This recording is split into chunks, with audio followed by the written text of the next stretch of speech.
Good morning students. Vidya Bharati public senior secondary school Itawa Bhopji Chomu Jaipur के live YouTube channel पर आप सभी स्टूडेंट्स का हार्दिक स्वागत है। डियर स्टूडेंट्स, हम बात कर रहे थे प्लांट फिजियोलॉजी और प्लांट फिजियोलॉजी में हमारा जो लेसन था वो था प्रकाश संश्लेषण, फोटोसिंथेसिस। प्रकाश संश्लेषण में हमने बात कर ली थी प्रकाशिक जो अभिक्रिया है, लाइट जो रिएक्शन थी वो हमने कंप्लीट पढ़ लिया था। हमने बात की थी जो प्रकाश संश्लेषण की क्रिया है दो चरणों में संपन्न होती है, जिनमें से एक प्रकाशिक अभिक्रिया और दूसरी अप्रकाशिक अभिक्रिया, एक लाइट रिएक्शन और वो दूसरी डार्क रिएक्शन की हमने बात की थी। और आज हम पढ़ेंगे प्रकाश संश्लेषण की अप्रकाशिक अभिक्रिया। उससे पहले अब थोड़ा सा पीछे जो हमने बात की, चर्चा की, उसकी तरफ ध्यान दें। हमने यहाँ बात की कि ये कोई प्लांट सेल में क्लोरोप्लास्ट है, हरित लवक है, और हरित लवक में हमने पढ़ा कि जो ग्रेना है, ग्रेना में प्रकाश संश्लेषण की प्रकाशिक अभिक्रिया होती है, जबकि जो स्ट्रोमा भाग है, इस स्ट्रोमा भाग में अप्रकाशिक अभिक्रिया होती है। ये पूरा क्या है? हरित लवक है, क्लोरोप्लास्ट है, और हरित लवक में यहाँ ये हम देखें तो ये है थाइलेकोइड है, और ये पूरा भाग क्या है? स्ट्रोमा है। क्या है? स्ट्रोमा है। और थाइलेकोइड आपस में मिलकर, ऐसे थाइलेकोइड्स आपस में मिलकर ग्रेनम का क्या करता है? निर्माण। और बहुत सारे ग्रेनम मिलकर ग्रेना का क्या करते हैं? निर्माण। यहाँ हमने देखा कि जो थाइलेकोइड है, इस थाइलेकोइड की गुहा में जल का क्या होता है? प्रकाशीय विघटन होता है। जो क्लोरोफिल जो वर्णक हैं वो वर्णक क्या कर रहे थे? प्रकाश ऊर्जा को अवशोषित करते हैं, उत्तेजित होते हैं, और प्रकाश जो ऊर्जा है उसका यूज जल के प्रकाशीय अपघटन में करते हैं, जिसके दौरान H+ और इलेक्ट्रॉन तथा ऑक्सीजन मुक्त होती है। क्या मुक्त होती है? ऑक्सीजन। यहाँ बनने वाली ऑक्सीजन को बाहर मुक्त कर दिया जाता है। बनने वाली ऑक्सीजन में से कुछ पादप में श्वसन की क्रिया में काम में आती है। इसके अलावा बाहर उसको एनवायरनमेंट में रिलीज कर दिया जाता है, जिसके दौरान विभिन्न जो प्राणी हैं वो श्वसन की क्या करते हैं? क्रिया। अर्थात प्राण वायु जो हो, O2 जो है, सभी जीवों को किससे मिल रही है? पेड़ पौधों से मिल पा रही है। यहाँ हमने देखा कि प्रकाश संश्लेषण की जो प्रकाशिक अभिक्रिया है, इस प्रकाशिक अभिक्रिया में मुक्त होने वाले जो इलेक्ट्रॉन्स हैं, इन इलेक्ट्रॉन्स का यहाँ हमने बनाया था एक PS सेकंड बनाया था, और यहाँ बनाया था PS फर्स्ट बनाया था। तो इलेक्ट्रॉन्स जो हैं विभिन्न वाहकों से होते हुए, इलेक्ट्रॉन्स जो हैं विभिन्न वाहकों से होते हुए, ये इलेक्ट्रॉन अंत में किस तक पहुंचते हैं? NADP तक पहुंचते हैं, और यहाँ इलेक्ट्रॉन ग्रहण करके NADP एक H+ से क्या हो जाएगा? जुड़ जाएगा, और NADPH का क्या करता है? निर्माण करता है। ऐसे ही जो H+ हैं वो H+ क्या होता है? यहाँ जब थाइलेकोइड से बाहर निकलेंगे तो ये जो H+ हैं उनकी जो ऊर्जा है, इनके दौरान ऊर्जा मुक्त होगी, वो ADP और अकार्बनिक फास्फेट को जोड़कर ATP का क्या होगा? निर्माण होगा। तो इस प्रकार से जो प्रकाशिक अभिक्रिया है, प्रकाश की उपस्थिति में होती है, जल का विघटन होता है, ATP और NADPH का क्या होता है? निर्माण। अप्रकाशिक अभिक्रिया की हम बात करें, अप्रकाशिक अभिक्रिया, अप्रकाशिक अभिक्रिया, डार्क रिएक्शन। जो अप्रकाशिक अभिक्रिया है वो, उसके लिए प्रकाश की आवश्यकता नहीं है, लेकिन जो अप्रकाशिक अभिक्रिया है वो प्रकाशिक अभिक्रिया के दौरान बनने वाले NADPH और ATP के ऊपर निर्भर करती है। अर्थात अप्रकाशिक जो अभिक्रिया है उसमें CO2 का क्या होता है, अपचयन होता है, और CO2 के अपचयन के लिए ऊर्जा की क्या पड़ती है, आवश्यकता होती है। ऊर्जा कहाँ से मिल रही है, प्रकाशिक अभिक्रिया के दौरान बनने वाले NADPH और ATP से। तो देखा जाए तो जो अप्रकाशिक अभिक्रिया है, जो डार्क रिएक्शन है, वो लाइट रिएक्शन के ऊपर, प्रकाशिक अभिक्रिया के ऊपर क्या करती है, निर्भर करती है। उसके लिए प्रकाश की आवश्यकता नहीं है। लेकिन ATP और NADPH जो बन रहे हैं वो किससे बन रहे हैं, प्रकाशिक अभिक्रिया के दौरान बन रहे हैं। यहां अप्रकाशिक जो अभिक्रिया है, हमारा समीकरण था 6CO2 प्लस 12H2O। कहां पर होगा, सनलाइट की उपस्थिति में, सूर्य का प्रकाश और पर्णहरित क्लोरोफिल, साथ ही क्या बनता है, C6H12O6 ग्लूकोज, 6 जल के अणु और 6O2 ऑक्सीजन का क्या होता है, निर्माण। तो प्रकाशिक अभिक्रिया में जो CO2 है, उस CO2 का तो होता है अपचयन, जिसके दौरान ग्लूकोज या कार्बोहाइड्रेट का क्या होता है, निर्माण, और जल का क्या होता है, ऑक्सीडेशन, जिसके दौरान ऑक्सीजन क्या होती है, मुक्त होती है। तो ऑक्सीजन जो मुक्त हो रही, तो किसके विघटन के दौरान मुक्त होती है, जल के विघटन के दौरान मुक्त होती है। तो अब जो अप्रकाशिक अभिक्रिया है, इस अप्रकाशिक अभिक्रिया में होता क्या है, एनवायरमेंट से क्या ली जाती है, CO2, क्या ली जाती है, CO2, और एक चक्रीय पथ के दौरान ये जो CO2 है, ये CO2 किसका निर्माण करती है, ग्लूकोज का, C6H12O6 ग्लूकोज का क्या करती है, निर्माण। देखो CO2 जो है उसका अपचयन हो रहा है, इसके अपचयन से ही किसका निर्माण हो रहा है, यहाँ ग्लूकोज का। यहाँ CO2 निर्माण, CO2 के दौरान ग्लूकोज निर्माण की जो क्रिया है, अप्रकाशिक अभिक्रिया है, उसको हम अलग अलग चरणों में, अलग अलग साइकिल्स में पढ़ेंगे, जिनमें एक है C3 साइकिल, एक है C4 साइकिल, एक है CAM साइकिल। तो जो क्रेसुलेशियन एसिड मेटाबॉलिज्म जो साइकिल है उसको समझेंगे।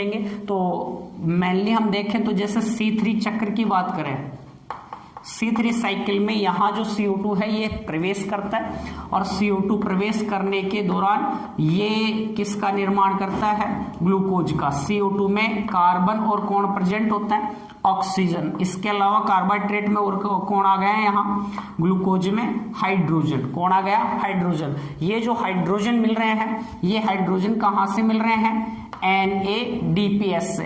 साथ ही किसकी आवश्यकता होती है, ATP की। अर्थात C3 साइकिल चलाने के लिए CO2 के अपचयन से कार्बोहाइड्रेट का जो निर्माण हो रहा है C3 साइकिल के दौरान, तो ये जो पूरा चक्र है, इस चक्र को चलाने के लिए किसकी आवश्यकता है, NADPH, और किसकी आवश्यकता है, ATP, जो कहां से मिल रहे हैं, प्रकाशिक अभिक्रिया से। यहाँ जो NADPH है, इस NADPH से क्या मिले, हाइड्रोजन, और यहाँ हाइड्रोजन कितने, 12। हमने बात की थी प्रकाशिक जो अभिक्रिया थी उसमें 12 NADPH बनते हैं, और 12 NADPH से 12H हाइड्रोजन यहाँ मिलेंगे, और किसका निर्माण होगा, ग्लूकोज या कार्बोहाइड्रेट का। तो यहाँ हम बात करें तो यहाँ हाइड्रोजन, इस समीकरण में तो हम देखें हाइड्रोजन जो है वो हाइड्रोजन कहाँ से मिल रहे हैं, जल से। कहाँ से मिल रहे हैं, जल से।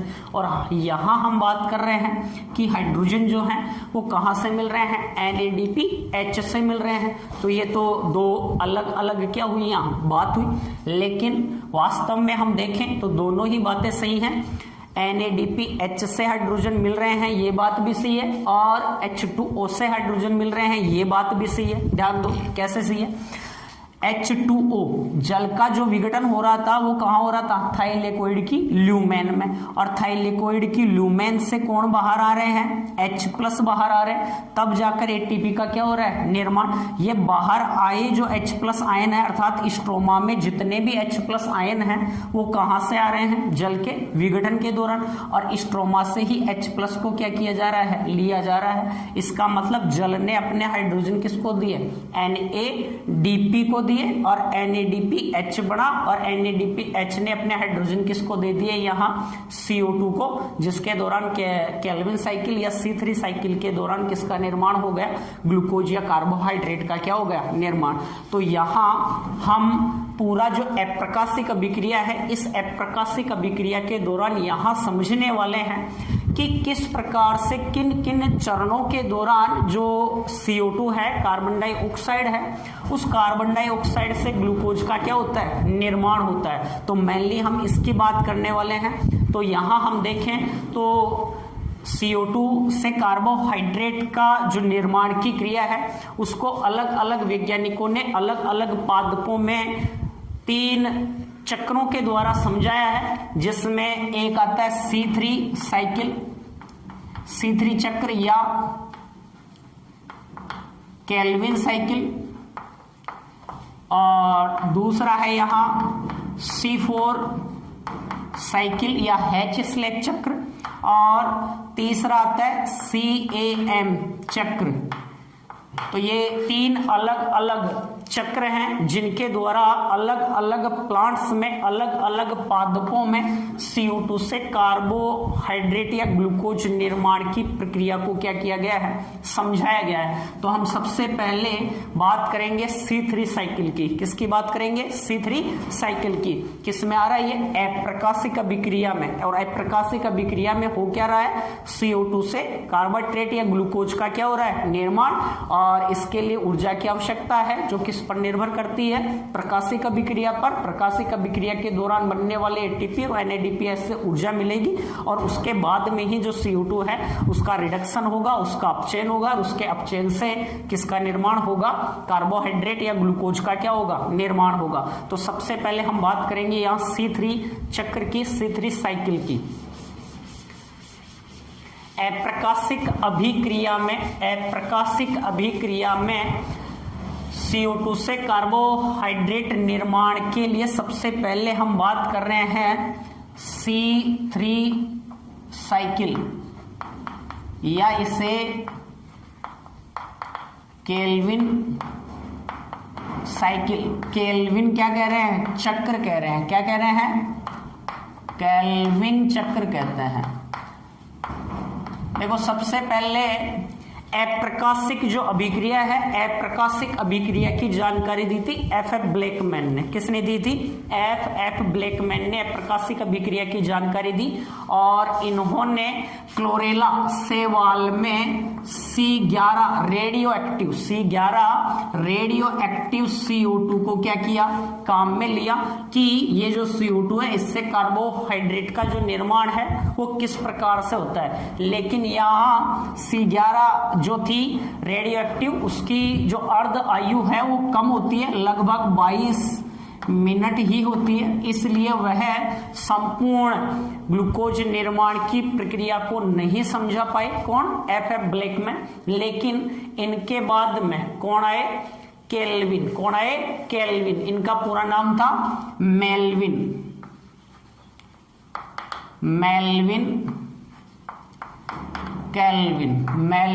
कैल्विन आए। और मेल्विन कैल्विन ने अप्रकाशिक अभिक्रिया में CO2 से ग्लूकोज निर्माण को समझाने के लिए एक तो क्लोरेला और एक सिंडेस्मस शैवाल थे, एक कोशिकीय। इन शैवाल में क्या किया, प्रयोग किया। तो प्रश्न पूछ सकता है C3 साइकिल को समझाने के लिए किन पर एक्सपेरिमेंट किया, तो क्लोरेला और सिंडेस्मस जो एक कोशिकीय शैवाल थे उन पर प्रयोग किया गया। और यहाँ मेल्विन कैल्विन ने रेडियो एक्टिव कार्बन वाली क्या ली, CO2, और इन्होंने C14 काम में लिया। C14 युक्त CO2 को क्या किया, काम में लिया। अर्थात रेडियो एक्टिव CO2 को इन प्लांट्स को, क्लोरेला और सिंडेस्मस जो शैवाल थे, इनको क्या किया, दिया गया। और देखा गया कि ये जो CO2 है, इस CO2 से आगे किस यौगिक का क्या होता है, निर्माण। तो 5 सेकंड बाद में, ये छोटे शैवाल है, प्रयोगशाला में आसानी से एक्सपेरिमेंट किया जा सकता है। 5 सेकंड बाद में, प्रारंभ में 5 सेकंड बाद में शैवाल को नष्ट किया और क्रोमेटोग्राफी द्वारा देखा गया तो प्रथम यहाँ जो यौगिक बना वो प्रथम यौगिक बना पीजीए जो 3 कार्बन युक्त कंपाउंड था, 3 कार्बन युक्त क्या था, यौगिक था। उसके बाद में पुनः इन्होंने इस प्रक्रिया को दोहराया और अब लगभग 90 सेकेंड तक ये प्रोसेस रखा और उसके बाद में इसको नष्ट किया। तो इन्होंने ग्लूकोज निर्माण की प्रक्रिया को क्या किया, देखा। धीरे धीरे इस प्रकार से इन्होंने पूरा जो C3 साइकिल था उसकी क्या की, खोज की। तो सबसे पहले तो हम यहाँ ये देखें कि इसे केल्विन चक्र या C3 साइकिल क्यों कहा गया। खोज किसने की, केल्विन ने, इसलिए इसे क्या कहा गया, केल्विन साइकिल। और केल्विन जो चक्र था उस केल्विन साइकिल में प्रथम जो स्थायी यौगिक बनता है वो कैसा होता है, 3 कार्बन युक्त होता है, इसलिए उसे क्या नाम दे दिया, C3 चक्र नाम दिया। अब देखो इसको समझते हैं हम पूरे को। इस साइकिल में हो क्या रहा है, इस साइकिल में हो क्या रहा है, केल्विन साइकिल में देखो केल्विन साइकिल या C3 साइकिल जो हो रहा है उसका जो पूरा चक्र है इसको हम 3 चरणों में समझ सकते हैं। पहला आता है कार्बोक्सिलीकरण,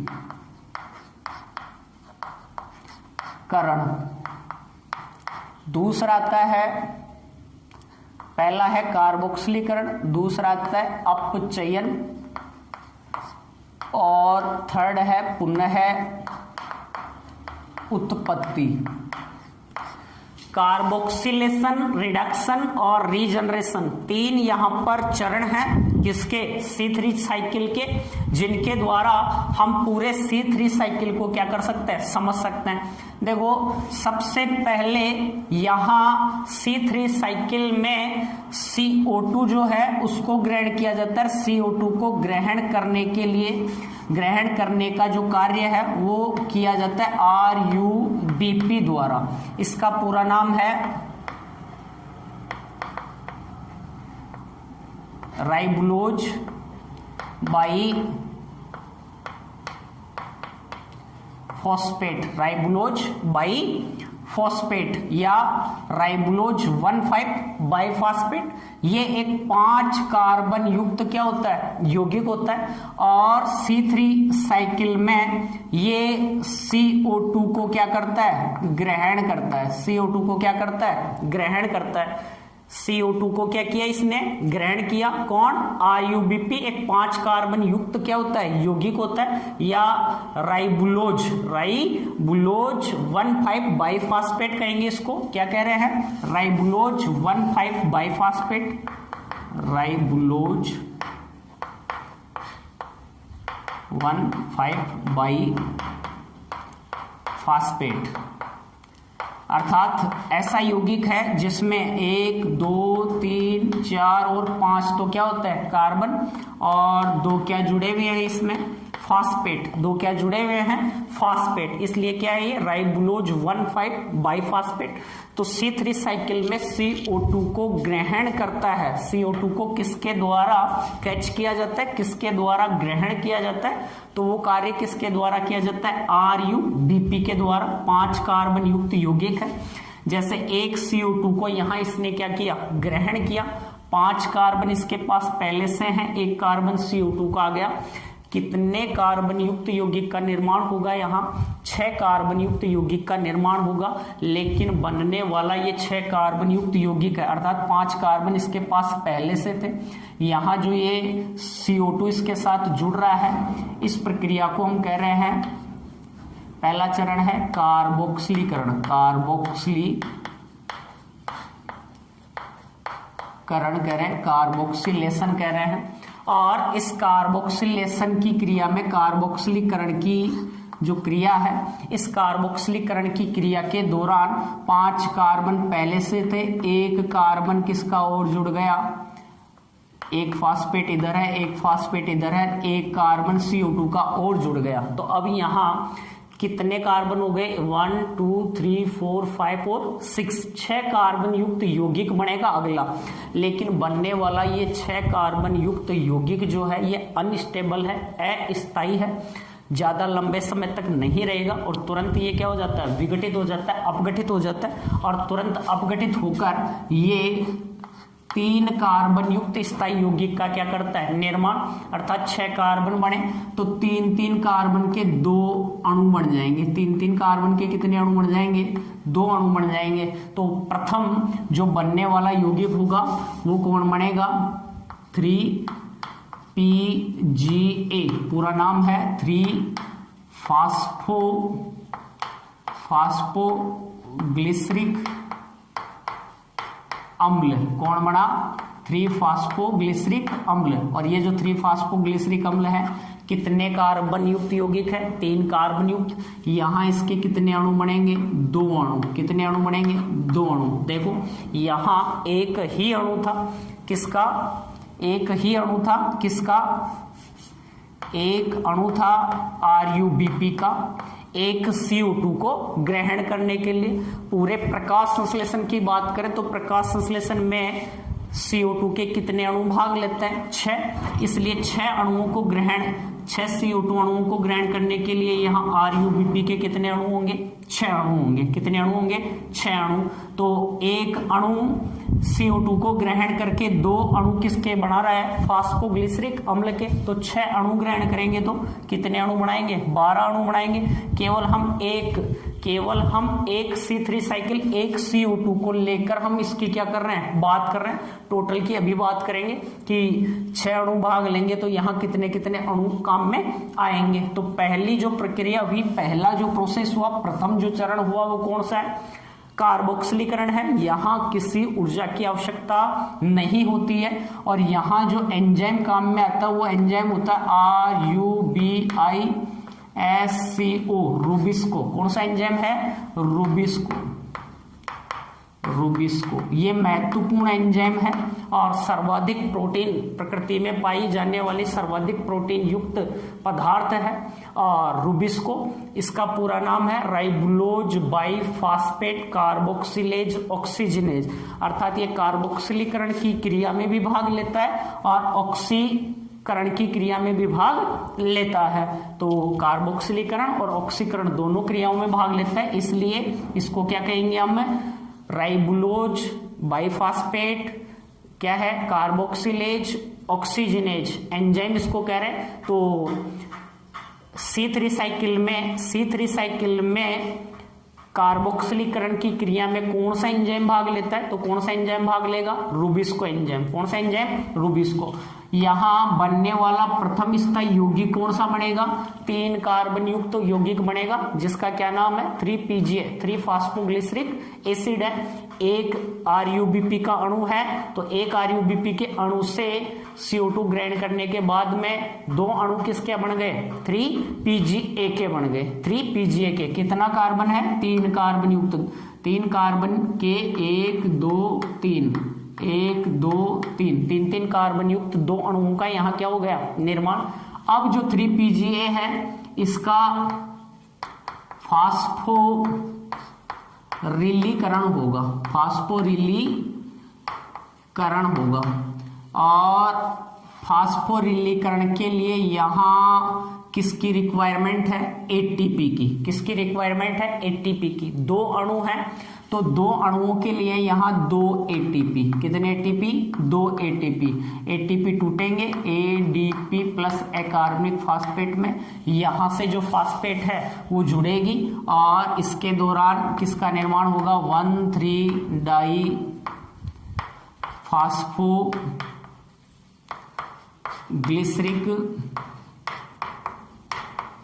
क्या बन गया, अम्ल बन गया। 1,3-डाइफास्फो क्या बन गया, ग्लिसरिक अम्ल बन गया, या 1,3-डाई-PGA का क्या हो गया, निर्माण।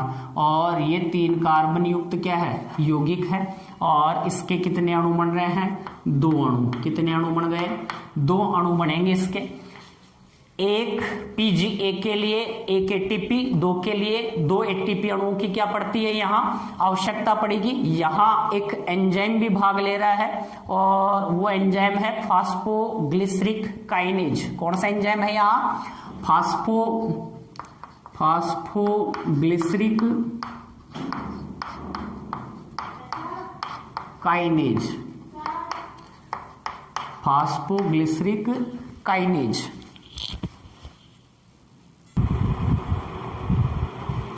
तो यहाँ फास्फोग्लिसरिक काइनेज एंजाइम क्या होता है, काम में आता है।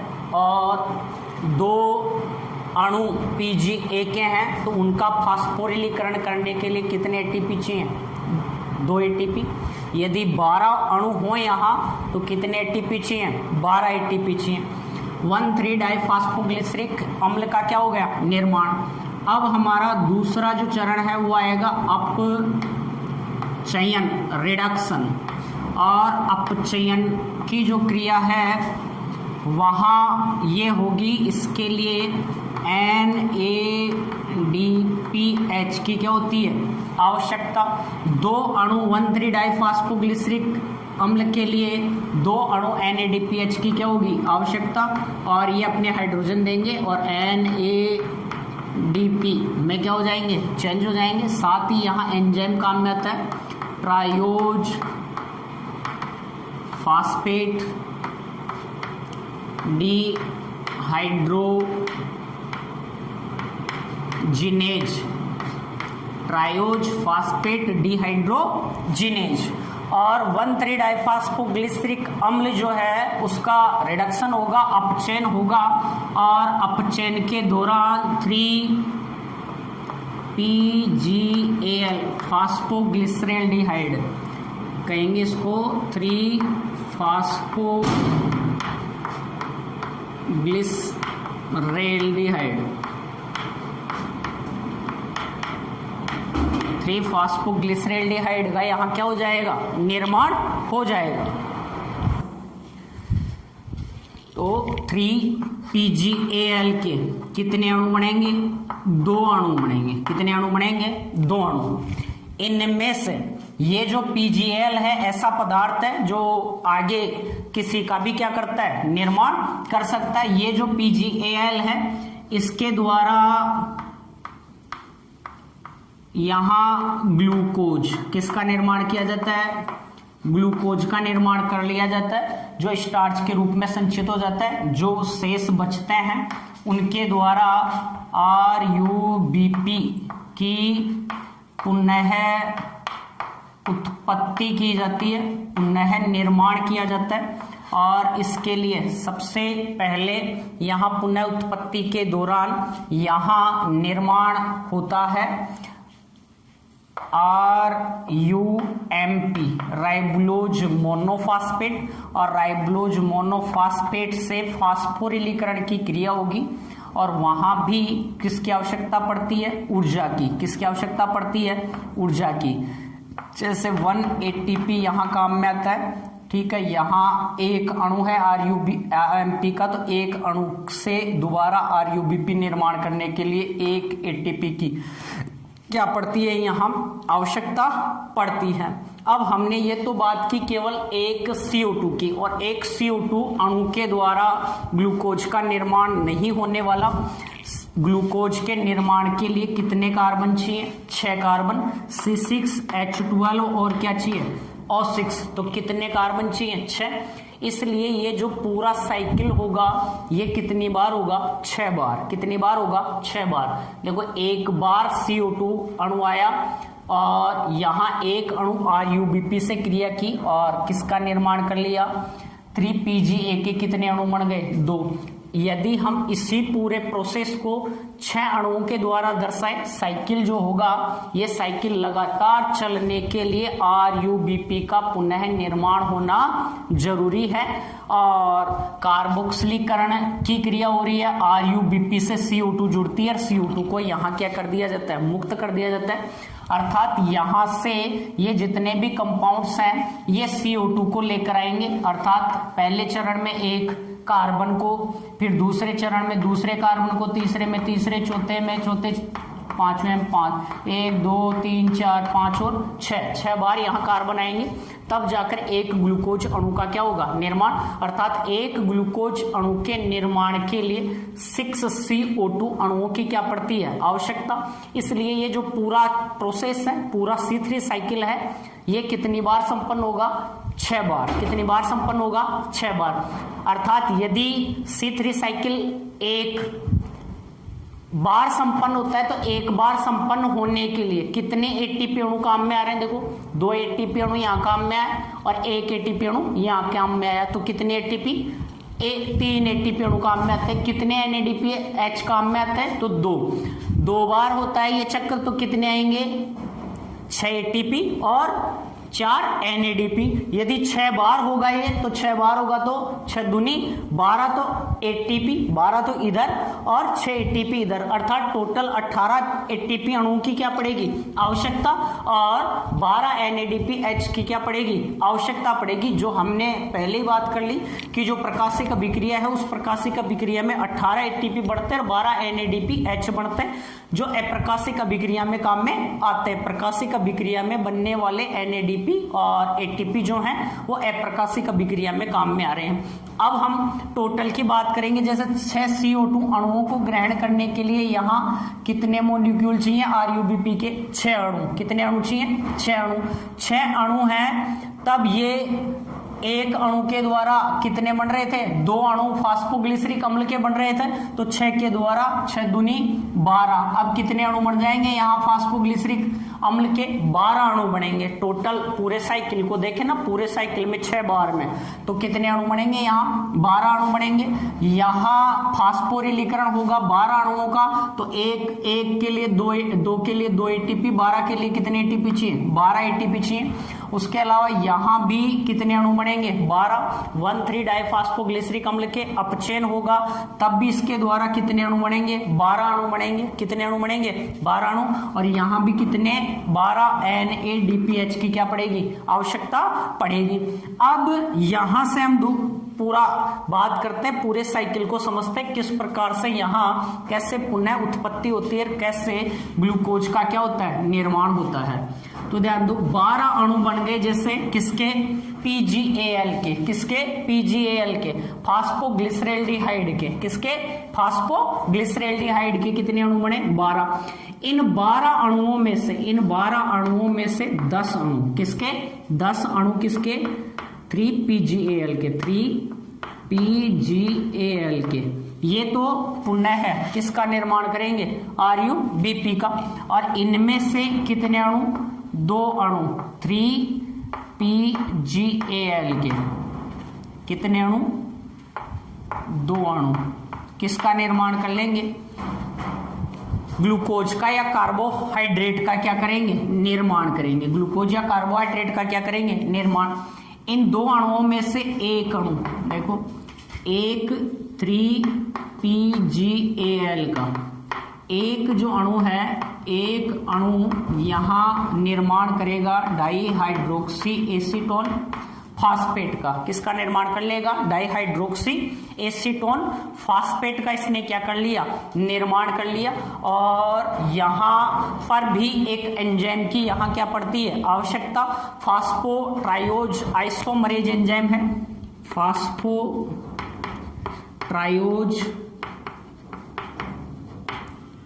आइसोमरेज ये एंजाइम है। तो एक अणु किसका बन गया? डाईहाइड्रोक्सी एसीटोन फास्फेट का। DHAP का मतलब है डाईहाइड्रोक्सी एसीटोन फास्फेट।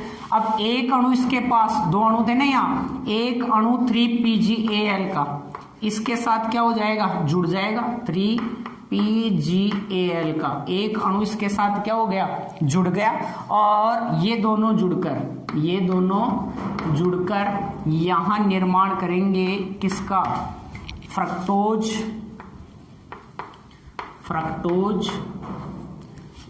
इधर दिखाई नहीं देगा, चलो यहीं बनाते हैं। Fructose 1,6 di phosphate. फिर फ्रक्टोज 1,6 जो डाईफास्फेट है, ये एल्डोलेज एंजाइम की उपस्थिति में फ्रक्टोज 1,6 डाईफास्फेट बढ़ जाएगा। कौन सा एंजाइम है? एल्डोलेज। और फ्रक्टोज 1,6 डाईफास्फेट बना लेगा फ्रक्टोज 6 फास्फेट। फ्रक्टोज 6 फास्फेट यहां निर्माण करेगा किसका? ग्लूकोज 6 फास्फेट का। ग्लूकोज 6 फास्फेट ये बनाएगा ग्लूकोज, और उसके बाद में सुक्रोज, और ये चेंज हो जाएगा स्टार्च में। किस में बदल जाएगा?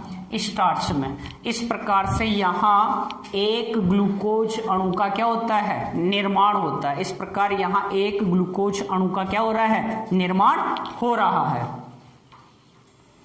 हम इधर बना देते हैं इनको, है ना, ये जो है इधर बना देते हैं इनको ताकि अच्छे से दिख जाए।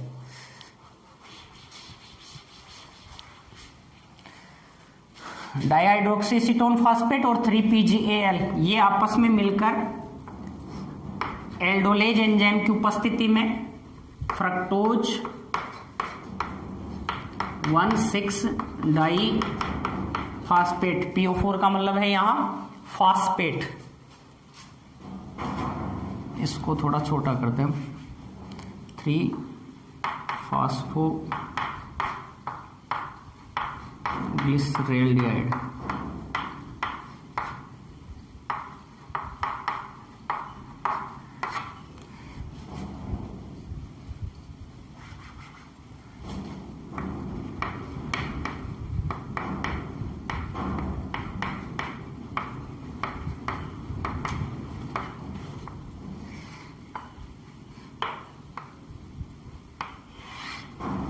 ध्यान दो, फ्रक्टोज 1,6 डाइफास्फेट एल्डोलेज एंजाइम की उपस्थिति में ये चेंज हो जाएगा फ्रक्टोज 6 फास्फेट में।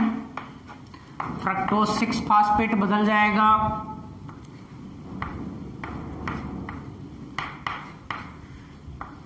ग्लूकोज में, और ग्लूकोज बदल जाएगा सुक्रोज, और इसके द्वारा निर्माण होगा स्टार्च का, अर्थात भोजन का जो संचय प्लांट्स में किसके रूप में किया जाएगा?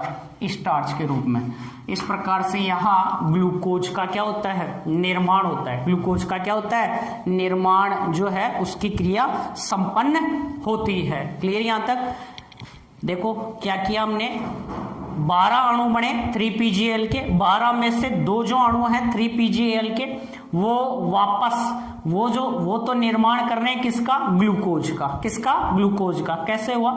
3PGAL का एक जो अणु है उसने फास्फोट्रायोज आइसोमरेज एंजाइम की उपस्थिति में डाइहाइड्रोक्सी एसीटोन फास्फेट का क्या कर लिया? निर्माण।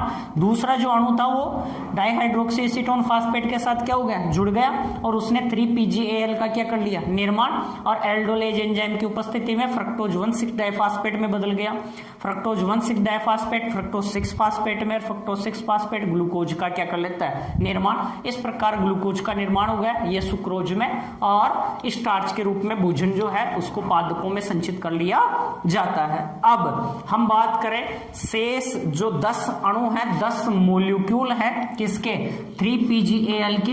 ये 10 जो अणु हैं ये किस प्रकार से पुनः किसका निर्माण कर रहे हैं? RuBP का। तो यहां डायरेक्ट आपको एक तो दे रखा, आप सीधा सा यहां ये कह सकते हैं कि इनमें से हम देखें तो डायरेक्ट ये जो 10 अणु हैं ये निर्माण करेंगे जाइलुलोज 5 फास्फेट का, जिसके 4 अणु बनेंगे, और 2 अणु बनेंगे राइबोज 5 फास्फेट के। ठीक है, 2 अणु ये आपस में 4 और 2 6, ये आपस में मिलकर किसका निर्माण कर लेंगे? ये आपस में मिलकर राइबुलोज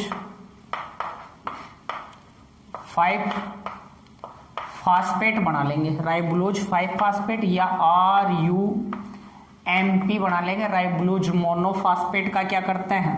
निर्माण कर लेते हैं, और यहां इसका फिर से फास्फोरिलीकरण होता है। फास्फोरिलीकरण करण होगा जहां ऊर्जा की आवश्यकता पड़ेगी, और 6 एटीपी काम में आते हैं। 6 अणु बनेंगे यहाँ के, ये 6 अणु बनते हैं, और 6 अणुओं के लिए 6 एटीपी अणुओं की क्या पड़ती है, आवश्यकता यहाँ पर पड़ती है, पुनः आरयूबीपी का क्या करने के लिए, निर्माण करने के लिए। तो यहां से डायरेक्ट भी अपन ऐसे समझा सकते हैं भी जाइलुलोज 5 फास्फेट जो है इसके 4 अणु बनेंगे, और राइबोज 5 फास्फेट के 2 अणु बनेंगे, ये आपस में मिलकर राइबुलोज 5 फास्फेट बनाएंगे, आरयूएमपी बनाएंगे, और आरयूएमपी में फास्फोरिलीकरण की क्रिया से पुनः आरयूबीपी का क्या हो जाएगा, निर्माण, जो C3 साइकिल को चालू रखने के लिए आरयूबीपी जरूरी होता है। अब यहाँ हम इसको पूरा समझेंगे कि किस प्रकार से जाइलुलोज 5 फास्फेट के 4 अणु बने, किस प्रकार से राइबोज 5 फास्फेट के 2 अणु बने, कैसे इन्होंने राइबोलोज 5 फास्फेट का क्या किया, निर्माण किया। ध्यान दो।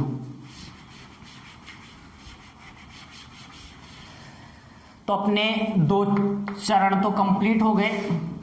कौन कौन से?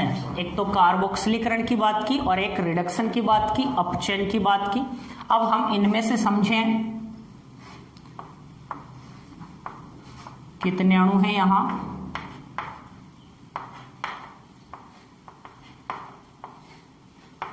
दस अणु हैं।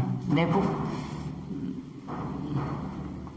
3PgAl के 2 अणु तो हैं यहाँ, ये 3PgAl के 4 अणु हैं ये, और 3PgAl के 2 अणु ये, और 3PgAl के 2 अणु ये। सबसे पहले हम देखें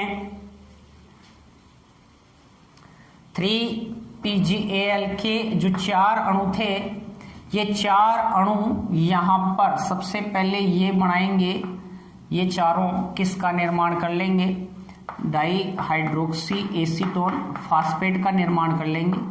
4 अणु डाईहाइड्रोक्सी एसीटोन फास्फेट के इन्होंने बना लिए, और यहाँ जो एंजाइम काम में आ रहा है वो कौन सा है, फास्फोट्रायोज आइसोमरेज। फास्फोट्रायोज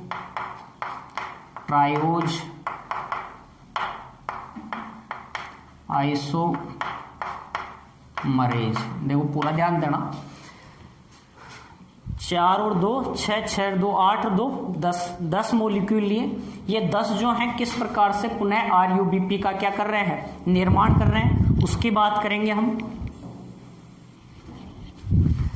डाईहाइड्रोक्सी एसीटोन फास्फेट के 4 अणु थे, किसके, PgAl के, जिन्होंने 4 अणु डाईहाइड्रोक्सी एसीटोन फास्फेट के बना लिए।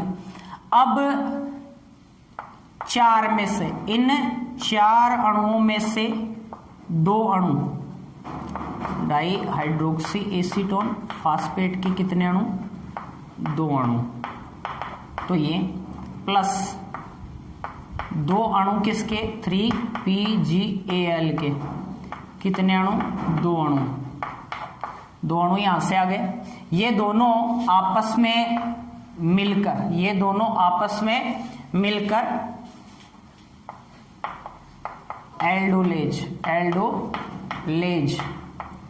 एंजाइम की उपस्थिति में, एल्डोलेज एंजाइम की उपस्थिति में फ्रक्टोज 1,6 डाई फास्फेट का क्या कर लेंगे, निर्माण। फ्रक्टोज 1,6 डाई फास्फेट बदल जाएगा फ्रक्टोज 6 फास्फेट में। अब फ्रक्टोज जो 6 फास्फेट है, ये फ्रक्टोज 6 फास्फेट यहां से 2 क्या लेगा, प्लस 2 किसके, 3PgAl के 2 अणु, 3PgAl के 2 अणु, और 2 अणु इसके खुद के बन गए, यहां भी 2 अणु बन गए, किसके, फ्रक्टोज 1,6 डाइफास्फेट से फ्रक्टोज 6 फास्फेट के 2 अणु बन गए। 2 अणु किसके हैं, 3PgAl के, जो यहां से आ गए। ये दोनों आपस में मिलकर ये बना रहे हैं जाइलुलोज 5 फास्फेट। एक तो ये बन गया, प्लस एक बना रहे हैं इरिथ्रोज 4 फास्फेट, इरिथ्रोज 4-फास्फेट का इन्होंने क्या कर लिया, निर्माण कर लिया। यहाँ 2 अणु तो बन गए जाइलुलोज 5-फास्फेट के, 2 ही अणु बन गए किसके, इरिथ्रोज 4-फास्फेट के। इरिथ्रोज 4-फास्फेट जो है वो एक 4 कार्बन युक्त क्या होता है, यौगिक। C3 साइकिल में बनने वाला 4 कार्बन युक्त यौगिक एक यही है, इरिथ्रोज 4-फास्फेट। जाइलुलोज 5-फास्फेट जो है ये 5 कार्बन युक्त यौगिक है। फ्रक्टोज 6-फास्फेट 5 कार्बन युक्त यौगिक है। फ्रक्टोज 6-फास्फेट, फ्रक्टोज 1,6-फास्फेट ये 6 कार्बन युक्त यौगिक है। डाइहाइड्रोक्सी एसीटोन फास्फेट 3 कार्बन युक्त यौगिक है, ये भी 3 कार्बन युक्त यौगिक है। ये सारे 3 कार्बन युक्त यौगिक हैं। यहाँ 4 कार्बन युक्त यौगिक कौन सा बना, इरिथ्रोज 4-फास्फेट। कौन सा बना, इरिथ्रोज 4-फास्फेट। अब इरिथ्रोज 4-फास्फेट जो है देखो यहाँ 4 डाइहाइड्रोक्सी एसीटोन फास्फेट अणु बने थे, जिनमें से कितने काम में आ गए, -2, 2 तो यहाँ काम में आ गए। अब भी इसके पास कितने बच रहे हैं, 2 डाइहाइड्रोक्सी एसीटोन फास्फेट के अणु और बच रहे हैं। तो इसमें से जो 2 हैं वो 2 किसके साथ जुड़ेंगे, एरिथ्रोज 4-फास्फेट के साथ। किसके साथ जुड़ेंगे, एरिथ्रोज 4-फास्फेट के साथ। तो ये यहीं लिख देता हूं मैं, यहां लिखता हूं थोड़ा सा, एरिथ्रोज 4-फास्फेट प्लस 2 यहां से आ गए, 2 यहां से आ गए क्या, डाइहाइड्रोक्सी एसीटोन फास्फेट। 2 अणु इसके आ गए और 2 अणु इसके आ गए। यहाँ ये आपस में मिलकर बना देंगे, किसका निर्माण करेंगे, सूडो हेप्टुलोज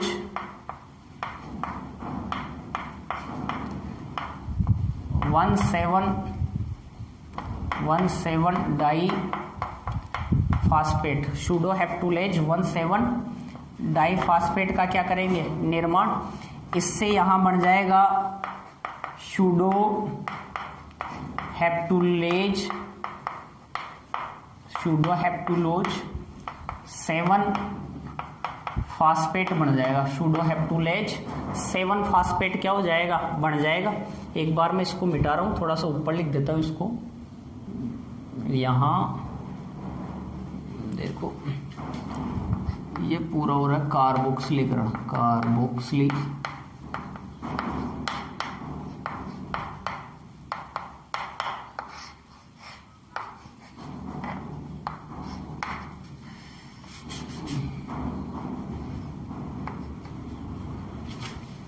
RUBP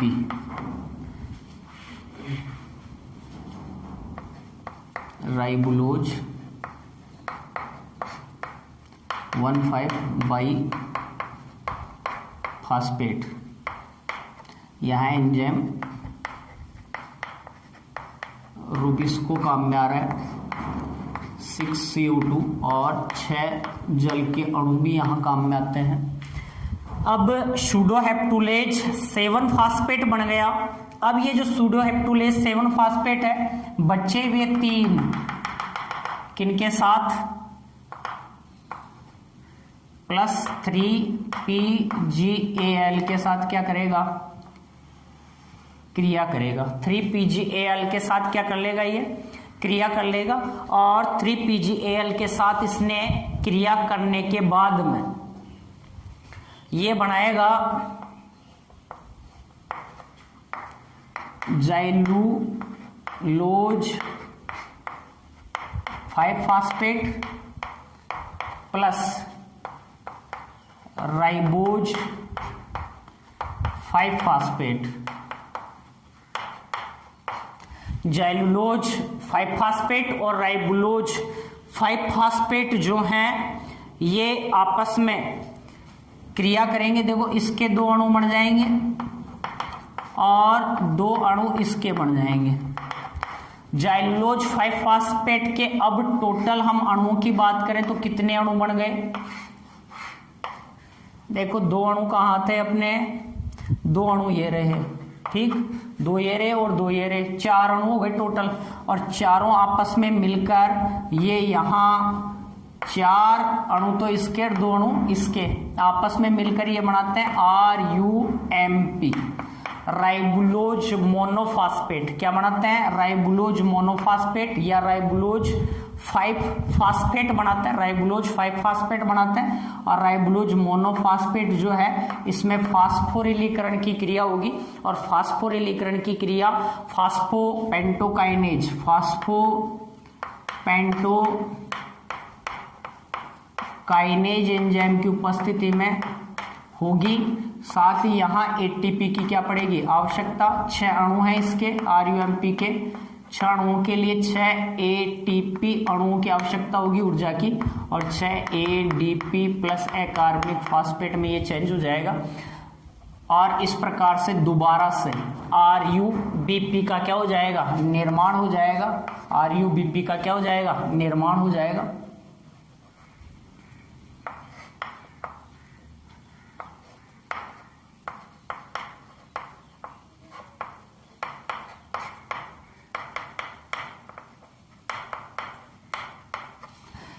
दोबारा से RUBP का क्या हो गया? निर्माण। ये पूरा जो साइकिल है, इस पूरे चक्र को ही हम क्या कर रहे हैं? C3 साइकिल या केल्विन बेंसन चक्र कह रहे हैं। C3 साइकिल या केल्विन बेंसन क्या कह रहे हैं? चक्र कह रहे हैं। क्लियर? यहां तक हर एक चीज कंप्लीट होनी चाहिए। यदि आप ये सब नहीं करते हो पूरा, तो जो 10 मॉलिक्यूल हैं, इन 10 से आप डायरेक्ट 4 जाइलुलोज 5 फास्फेट दर्शाओ और 2 राइबोज 5 फास्फेट दर्शाओ, और दोनों से RUMP का निर्माण कर दो। ये जो होगा ये पुनः उत्पत्ति होगा। क्या होगा? पुनः उत्पत्ति। तो इस प्रकार से अपने कितने चरण हैं इसमें? 3 चरण हैं, तीनों कंप्लीट होते हैं। टोटल हम बात करें तो देखो पूरा C3 साइकिल है, उसमें कितनी ऊर्जा की आवश्यकता हुई, कितनी ऊर्जा को हमने काम में लिया। देखो 12 ATP यहां काम में आ रहे हैं, 12 NADPH यहां काम में आ रहे हैं, 6 NADPH यहां काम में आ रहे हैं। प्रकाश संश्लेषण की जो प्रकाशिक अभिक्रिया थी उसमें टोटल 18 ATP बनते हैं। चक्रीय फास्फोरिलीकरण के दौरान 12 ATP और अचक्रीय फास्फोरिलीकरण के दौरान 6 ATP। तो 6 यहां काम में आ गए, 12 यहां काम में आ गए, और अचक्रीय फास्फोरिलीकरण के दौरान 12 NADPH बनते हैं। वो 12 NADPH यहां अपचयन की क्रिया में क्या हो गए? काम में आ गए। तो इस प्रकार से जो प्रकाशिक अभिक्रिया थी उसमें बनने वाले जो ATP और NADPH थे वो यहाँ अप्रकाशिक अभिक्रिया में पूर्णतया क्या हो जाते हैं? उपयोग में ले लिए जाते हैं या काम में आ जाते हैं। एक बार इसका स्क्रीनशॉट ले लेना, और इसको आप रफ कॉपी में बार बार रिवाइज करोगे तो अच्छे से ये क्या हो जाएगा? याद हो जाएगा। क्लियर? धन्यवाद सभी को। और एक चीज ध्यान रखो, हमें ये जो साइकिल है पूरा 6 CO2 अणु भाग ले रहे हैं, इसका मतलब ये साइकिल 6 बार होगा। हमने एक बार में इसको समझ लिया भाई 12 मॉलिक्यूल है, वैसे एक अणु जुड़ेगा तो यहाँ 2 अणु बनेंगे। ठीक है? और आपको प्रश्न इसमें से घुमा के पूछ सकता है कि C3 साइकिल जो है एक बार, यदि C3 साइकिल संपन्न होता है तो एक बार में कितनी ATP काम में है? तो एक बार में 2 ATP, तो यहाँ 1 ATP, यहाँ 3 ATP। एक बार में कितने NADPH काम में आते हैं? तो एक बार में 1 CO2 अणु के अपचयन के लिए। प्रश्न यहाँ पे आपको ये पूछ सकता है C3 साइकिल में 1 CO2 अणु के अपचयन के लिए कितने ATP अणु की आवश्यकता होती है? तो 3 ATP अणु। 2 CO2 अणुओं के लिए 6 ATP अणु, 3 के लिए 9 ATP, 4 के लिए 12 ATP, 5 के लिए 15 ATP और 6 के लिए 18 ATP। 1 CO2 अणु के अपचयन के लिए कितने NADPH की आवश्यकता पड़ती है? तो 1 CO2 अणु के लिए 2 NADPH अणुओं की क्या पड़ती है? आवश्यकता पड़ती है। तो ऐसे आपको प्रश्न पूछ सकता है। यहां हम बात करें तो इस पूरे साइकिल में ये देखो RUBP 5 कार्बन युक्त यौगिक है, RUMP भी 5 कार्बन युक्त यौगिक है, जाइलुलोज 5 फास्फेट भी 5 कार्बन युक्त यौगिक है, ये भी 5 कार्बन, ये जो है ये 7 कार्बन युक्त यौगिक है। कितना? 7 कार्बन युक्त यौगिक है। इसके 2 अणु यहाँ पर क्या होते हैं, बनते हैं। 2 अणु यहाँ पर क्या हो रहा है, इसके बन रहे हैं, यहाँ पर भी इसके 2 अणु क्या होते हैं, बनते हैं। ये भी 7 कार्बन युक्त यौगिक है।